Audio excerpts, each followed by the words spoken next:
नमस्कार दोस्तों, Lalit study 105 you पर आपका स्वागत है। दोस्तों, ये यूथ कंपटीशन टाइम की बुक है जिसमें हम दोस्तों यूपी ट्रिपल एससी सहायक बोरिंग टेक्नीशियन के लिए ये क्लास आपको उपलब्ध करा रहे हैं। ये एक बेहतरीन प्रैक्टिस सेट है और ये एक अच्छी बुक है दोस्तों। इस बुक से हम आपको ये पहले वाला जो है चैप्टर कराएंगे, बुनियादी सुरक्षा और परिचय। तो क्रम में चलेंगे दोस्तों। यदि आप चैनल पर नए हैं तो चैनल को सब्सक्राइब अवश्य कीजिएगा, क्योंकि यहाँ पर आपको ये संपूर्ण किताब जो है कराई जाएगी। यदि आपका रिस्पांस काफ़ी अच्छा रहता है तो इसे कंटिन्यू जारी रखेंगे। यहाँ से आपको एग्जाम में डायरेक्ट प्रश्न देखने को मिलने वाले हैं। चलिए क्लास को आरम्भ करते हैं। प्रश्न नंबर हमारा 1 है, निम्नलिखित में से कौन सा विकल्प अग्नि सुरक्षा प्रबंधन प्रणाली के तत्वों के संबंध में गलत है? कर्मचारियों के छुट्टी का नियमितीकरण, नियमित निकासी ड्रिल, आग उपकरण की रखरखाव और खोज, कर्मचारी प्रशिक्षण। तो राइट विकल्प होगा ऑप्शन ए, कर्मचारियों के छुट्टी का नियमितीकरण जो है अग्नि सुरक्षा प्रबंधन तत्वों के संबंध में गलत है। परंतु जो तीनों नीचे के दिए गए हैं इनको आपको याद रखना है, जैसे कि नियमित निकासी ड्रिल, आग उपकरण की रखरखाव और जांच, कर्मचारी प्रशिक्षण, ये शामिल होते हैं। चलिए प्रश्न नंबर लगाते हैं आपका 2। सोडा एसिड अग्निशामक में कौन सा रसायन प्रयोग किया जाता है? तो कौन सा रसायन प्रयोग किया जाता है ये हमसे पूछा जा रहा है। Carbon dioxide, sulphur dioxide, aluminium sulphate, sodium bicarbonate. तो राइट होगा ऑप्शन डी, सोडियम बाइकार्बोनेट जो है इस्तेमाल किया जाता है। प्रश्न नंबर आपका नेक्स्ट है।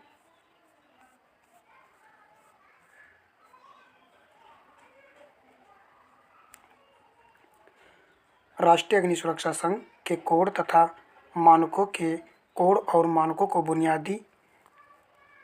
दुनिया भर में अपनाया और इस्तेमाल करने, आग और अन्य जोखिम की संभावना कम करने के लिए किया जाता है। अग्निशमन अधिकारी व्यावसायिक योग्यता के लिए NFPA के मानकों में से कौन सा कोड है? तो यहाँ पर 4 कोड दिए गए हैं, इनमें से एक कोड है 1021। ऑप्शन डी यहाँ पर राइट विकल्प हो जाएगा। प्रश्न नंबर 4 है, कार्य का सुरक्षित तरीका होता है। कार्य का सुरक्षित तरीका होता है कार्य करने का एक प्रभावी और सही तरीका, कार्य करने का एक पुराना तरीका, कार्य को जल्दी हैंडल करने का तरीका, कार्य करने का एक साधारण तरीका। तो राइट विकल्प होगा ऑप्शन ए, कार्य करने का एक प्रभावी और सही तरीका ही कार्य का सुरक्षित तरीका माना जाता है। प्रश्न नंबर आपका नेक्स्ट है, किसी दुर्घटना की स्थिति में पीड़ित व्यक्ति को तुरंत आराम करने के लिए कहना चाहिए, दुर्घटना के बारे में पूछताछ करनी चाहिए, सहायता प्रदान करनी चाहिए, बिना इलाज के पड़ा रहने देना चाहिए। क्या करना चाहिए हमको? तुरंत सहायता प्रदान करनी चाहिए। सी विकल्प यहाँ पर सही आंसर था। प्रश्न नंबर आपका जो है 6 है, सांप काटने पर प्रथम चिकित्सा क्या है? सांप काटने पर प्रथम चिकित्सा है, घाव पर पानी डालिए, घाव पर एंटीसेप्टिक लगाना, घाव पर कपड़ा बांधना तथा खून बाहर आने देने के लिए घाव को काटना, घाव को रगड़िए। देखिए, जब दोस्तों सांप काट लेता है इसके लिए हमें ये उपाय करना चाहिए कि घाव पर कपड़ा बांधना तथा खून बाहर आने देने के लिए घाव को काट देना चाहिए। इससे व्यक्ति की जान बच सकती है। क्लास बी, आग को नियंत्रित करने के लिए किस अग्निशामक का प्रयोग किया जाता है? क्लास बी की बात हो रही है। राइट होगा option D, CO2 carbon dioxide gas का प्रयोग किया जाता है। तो प्रश्न नंबर देखते हैं नेक्स्ट।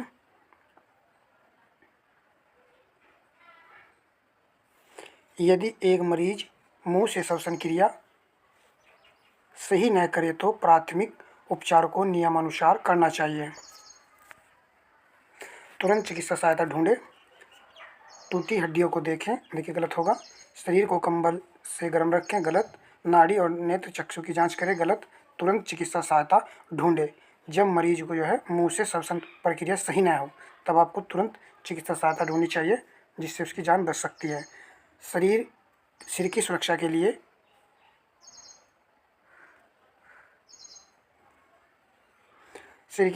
लिए प्रयोग करते हैं, तो यहाँ पर डी आंसर रहेगा। ए और सी, हार्ड हेड्स और आपका हेलमेट, इसका प्रयोग किया जाता है। डी विकल्प यहाँ पर सही है। पैरों की सुरक्षा के लिए पहनते हैं? तो लेदर शूज जो पैरों की सुरक्षा के लिए पहना जाता है। आँखों की सुरक्षा के लिए प्रयोग करते हैं।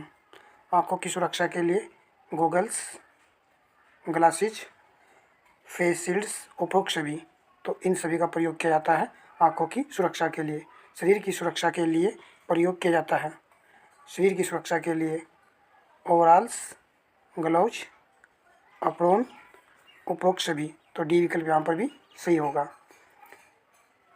ग्राइंडिंग करते समय हमेशा व्हील के आगे खड़े हों, व्हील की साइड में खड़े हों, गॉगल्स पहने, उपरोक्त ए और सी दोनों।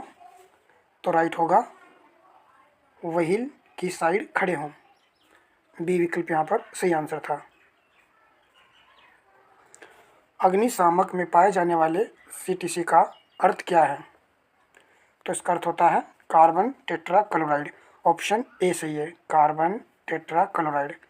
ठीक है, CaCl4। कारखानों में बिजली से लगी आग के लिए प्रयोग करते हैं। कारखाने होते हैं ना जो दोस्तों, उनमें बिजली से लगी आग के लिए प्रयोग किया जाता है CTC, कार्बन टेट्रा क्लोराइड। इसी का प्रयोग किया जाता है। याद रखना है, क्लास डी की आग होती है। CTC फायर एक्सटिंग्विशर में CTC का पूर्ण रूप क्या है? तो अभी मैंने आपको बताया था कार्बन टेट्रा क्लोराइड। डी विकल्प यहाँ पर सही है। सभी क्वेश्चन एग्जाम में आए हुए हैं और दोस्तों यही क्वेश्चन जो है एग्जाम में आपको देखने को मिलने वाले हैं।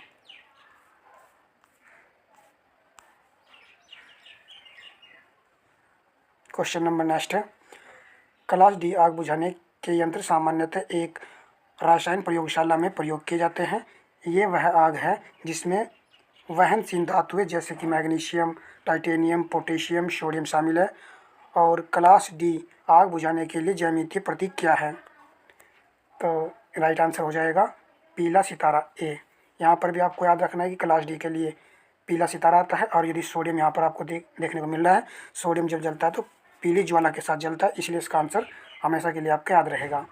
और आपको यहाँ पर देखना है कि ये कुछ यहाँ पर दिए गए हैं आग की श्रेणियाँ, जैसे कि ए हरा त्रिभुज, इसको याद रखना है। बी के लिए लाल वर्ग आएगा और आपका सी के लिए नीला वर्त आएगा और डी के लिए पीला सितारा आएगा। चाहे तो आप इसको नोट कर लीजिए, स्क्रीनशॉट ले लीजिए। जले पर क्या बिल्कुल भी नहीं रखना चाहिए? जले पर बिल्कुल भी नहीं रखना चाहिए। तो इसके लिए राइट आंसर होगा कोको के बीज के रस से बना मक्खन जो है जले पर बिल्कुल भी नहीं रखना चाहिए। प्रश्न नंबर नेक्स्ट है, एक दुर्घटना यहाँ पर रिक्त स्थान में होती है। अयोजनाबद्ध घटना, अनियंत्रित घटना, अवांछित घटना, ये सभी। तो ये होती है अवांछित घटना। सी विकल्प यहाँ पर बिल्कुल सही आंसर था। प्रश्न नंबर नेक्स्ट है, आग रिक्त स्थान फिल करना है का एक संयोजन है। आग किसका संयोजन होता है? तो ये होता है दोस्तों ईंधन, ऊष्मा और ऑक्सीजन।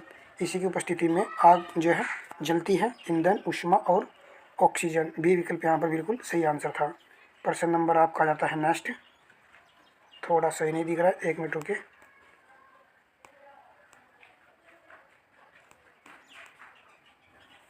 चलिए यहाँ पर देख लेते हैं, आग की वह श्रेणी कौन सी जिसमें ईंधन गैस या द्रवित गैस का प्रयोग किया जाता है? ईंधन गैस और द्रवित गैस का प्रयोग किया जाता है। तो श्रेणी सी होती है। ठीक है, श्रेणी सी होती है, क्लास सी होती है। ठीक है, तो यहाँ पर सी विकल्प सही था। देखिए, क्लास ए में आती है लकड़ी, क्लास बी में आती है तेलीय पदार्थ, क्लास सी में आता है गैस एवं द्रवीकृत गैस और क्लास डी में आता है धातुएं। प्रश्न नंबर नेक्स्ट है, ऑर्गन सिलेंडर का रंग कैसा होता है? जो ऑर्गन सिलेंडर है इसका रंग होता है dark green shoulder. Option A right है, डार्क ग्रीन सोल्डर इसका रंग जो है होता है। प्रश्न नंबर आपका 23 है। हो सके दोस्तों इनमें से भी आपको याद कर लेना है, जैसे कि यहाँ पर दिया गया था ऑर्गन, इसका जो रंग होता है डार्क ग्रीन सोल्डर होता है। कार्बन डाइऑक्साइड का होता है ग्रे सोल्डर, इसको याद कर लीजिए। और आपका क्लोरीन का होता है येलो सोल्डर। 2-4 को नोट कर लीजिए ताकि परीक्षा में आएगा तो आंसर लग जाएगा। अग्निशमक उपकरण के लिए प्रयुक्त संकेतों पर किन रंगों का प्रयोग किया जाता है? किन रंगों का प्रयोग किया जाता है? यहाँ पर आपके प्रश्न का राइट आंसर होगा ऑप्शन बी, लाल रंग के पृष्ठभूमि पर सफ़ेद रंग का चित्रीय आरेख पिक्टोग्राम। ठीक है, इसको याद कर लीजिए। कई बार परीक्षा में पूछा गया है। सुरक्षा उद्देश्य के लिए विद्युत वायरिंग में प्रयुक्त एमसीबी का पूर्ण रूप क्या होता है? तो जब फ्यूज के स्थान पर एमसीबी का प्रयोग किया जाता है, सभी के घरों में है और इसकी फुल फॉर्म पूछी गई है। तो मिनिएचर सर्किट ब्रेकर होता है। ऑप्शन है यहाँ पर राइट विकल्प रहेगा, मिनिएचर सर्किट ब्रेकर होता है। प्रश्न नंबर आपका है 25। अग्निशामक सिलेंडर में भरी होती है। तो अग्निशामक सिलेंडर में भरी होती है कार्बन डाइऑक्साइड गैस भरी होती है। बी विकल्प यहाँ पर सही है। कौन सा अग्निशामक शक्तिपूर्ण आग के लिए प्रयुक्त है? कौन सा अग्निशामक शक्तिपूर्ण विद्युत आग के लिए प्रयुक्त है? विद्युत आग के लिए तो हैलोन आएगा दोस्तों, हैलोन या कार्बन टेट्राक्लोराइड, इन दोनों में से आंसर होता है। यहाँ पर आप देख भी सकते हैं, आग को बुझाने के लिए हैलोन या सीटीसी फायर एक्सटिंग्यूशर का प्रयोग किया जाता है। इसे बुझाने के लिए सूक्ष्म रेत का प्रयोग भी किया जाता है। जो विद्युत से लगी आग है, इसमें 3 चीज़ें आपको याद रखनी है। एक तो हैलोन का प्रयोग किया जाता है, और एक दोस्तों सीटीसी का प्रयोग किया जाता है, और एक रेत का प्रयोग भी किया जाता है। हैलोन शामक किसके साथ भरे होते हैं? हैलोन शामक, देखिए आगे आपके पास प्रश्न, हैलोन शामक किसके साथ भरे होते हैं? कार्बन टेट्राक्लोराइड के साथ। तो डी विकल्प यहाँ पर बिल्कुल सही आंसर था। इस तरीके से प्रश्न एग्जाम में देखने को मिलने वाले हैं। निम्नलिखित में से कौन सा विद्युत से लगने वाली आग का कारण नहीं है? विद्युत से लगने वाली आग का कारण नहीं है। डीले कनेक्शन, बिल्कुल दोस्तों विद्युत से आग लग सकती है। इलेक्ट्रिक शॉर्ट सर्किट से भी लगती है। खुले दरवाजे, ये नहीं होगा।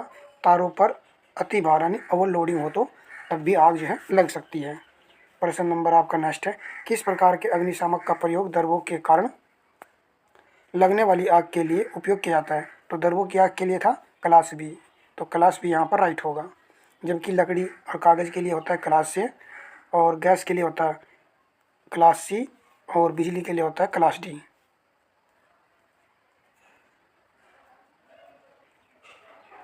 क्वेश्चन नंबर आपका 30 है, विद्युत उपकरण की अग्नि को किस श्रेणी में शामिल किया गया है? तो विद्युत उपकरण की अग्नि को श्रेणी डी में जो है प्रयुक्त किया गया है। नेक्स्ट, इनमें से क्या एक हस्त पुस्तिका में सन्निहित नहीं होता है? हस्त पुस्तिका में सन्निहित नहीं होता है। आधारभूत जानकारी बिल्कुल है, उसके बाद में दिशात्मक विवरण भी है, सामान्य दोष भी है, कारखाना कानून इसमें शामिल नहीं होता है। तो यहाँ पर डी आंसर था 31 का। 31 के बाद 32 पर आते हैं, स्तंभों का मिलान करें, और सूची फर्स्ट है और सूची सेकंड है। आग का प्रकार है और दूसरी तरफ ईंधन दिया गया है। इसको और थोड़ा छोटा कर लेते हैं दोस्तों। क्लास ए में क्या आता है? तो लकड़ी, तो क्लास ए के लिए लकड़ी 1 का 2 हो जाएगा। क्लास बी के लिए हमने बताया था आपको ज्वलनशील द्रव आएगा, यानी कि यहाँ पर 4 हो जाएगा। क्लास सी के लिए आएगा गैस वह द्रवीकृत गैस, यानी कि 1 हो जाएगा। और क्लास डी के लिए आता है धातुएं, तो यहाँ पर डी का 3 आ जाएगा। तो 2 4 1 3 ऑप्शन है यहाँ पर राइट विकल्प है। प्रश्न नंबर आपका नेक्स्ट है, क्लास ए टाइप के अग्नि के ईंधन हैं। तो क्लास ए टाइप के लिए अग्नि के लिए जो ईंधन होता है वह दोस्तों देखिए यहाँ पर कास्ट यानी कि लकड़ी, और कपड़ा और कागज़, ये 3 चीज़ आपको याद रखनी है, ये आएंगी। और नीचे इसकी व्याख्या देख लीजिए। क्लास बी के लिए आता है तेल, पेट्रोल, तेल आदि। और क्लास सी के लिए आता है प्रोपेन, ब्यूटेन, मीथेन। और क्लास डी के एल्यूमिनियम, मैग्नीशियम, टाइटेनियम तथा बिजली की आग, ये आते हैं पॉइंट। अच्छे पॉइंट है, सभी याद कर सकते हो। क्लास ए अग्नि के लिए शामकों के प्रकार, तो ए के लिए क्या आएगा? यहाँ पर आप देख सकते हो, ए के लिए आएगा जल पूर्ति शामक। ए के लिए क्या आएगा? जल पूर्ति शामक का प्रयोग किया जाता है। प्रश्न नंबर 38 है, विद्युत कार्य करते समय सुरक्षा मानकों के रूप में कौन से सूचना पट का प्रयोग किया जाता है? तो ये क्या आता है? अत्यधिक खतरनाक। ऑप्शन बी यहाँ पर सही आंसर है। प्रश्न नंबर आपका 39 है, निर्मुक्त ऊष्मा का मापन किसकी सहायता से किया जाता है? निर्मुक्त ऊष्मा कह रहा है, तो ऊष्मा के लिए आएगा आपको कैलोरीमीटर, ऑप्शन सी राइट है। और यदि आपका तापमान कह देता, तापमान मापन, इसके लिए आता थर्मोमीटर, यह आपको याद रखना है। ऊष्मा के लिए आएगा कैलोरीमीटर, ठीक है, ये याद रखना है 2 चीज़। प्रश्न नंबर आपका है 40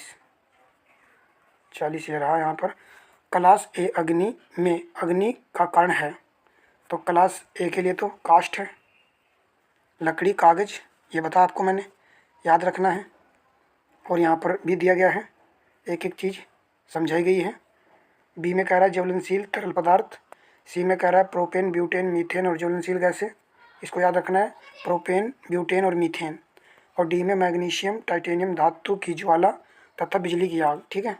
प्रश्न नंबर नेक्स्ट है, फैक्ट्री एक्ट 1948 में वर्णित सप्ताह की व्याख्या के अनुसार यह 7 दिनों की अवधि है जो निम्न की मध्यम रात्रि से प्रारंभ होती है। तो ये होती है सोमवार। सोमवार की मध्य रात्रि से ये प्रारंभ हो जाती है। निम्नलिखित में से कौन सा दुर्घटना की रोकथाम में सहायता करता है? तो यह करता है स्वचालित गार्ड सुरक्षा, इंटरलॉक सुरक्षा, ट्रिप सुरक्षा गार्ड, उपरोक्त सभी, यानी कि डी विकल्प यहाँ पर सही है। प्रश्न नंबर आपका नेक्स्ट है, निम्नलिखित में से कौन सा औद्योगिक खतरे एवं दुर्घटना के कारण बनते हैं? शोर व कंपन बिल्कुल बनेगा। यदि आप औद्योगिक खतरे व दुर्घटना के लिए किसी कारखाने में काम कर रहे हैं तो जरूर बनेगा। खराब लाइट व खराब वायु आवागमन, ये भी बनेगा। ऊष्मा और आर्द्रता, ये भी। तो उपरोक्त सभी मिलकर जो है खतरे एवं दुर्घटना के कारण जो है बन जाते हैं। प्रश्न नंबर नेक्स्ट है। तो दोस्तों यहीं पर हम ख़त्म करते हैं। इतने ही प्रश्न इस वीडियो में शामिल किए थे। सेशन अच्छा लगा तो सेशन को लाइक कीजिएगा, शेयर कीजिएगा। आप थोड़ी सी तबीयत डाउन थी, इसलिए इस तरीके की आपको आवाज़ सुनने मिल रही होंगी, और हम इसको पूरा कराएंगे यदि आपका रिस्पॉन्स अच्छा रहता है तो। यदि नहीं रहता है तो फिर जो है दोस्तों, जैसा भी होगा देखते हैं। धन्यवाद दोस्तों।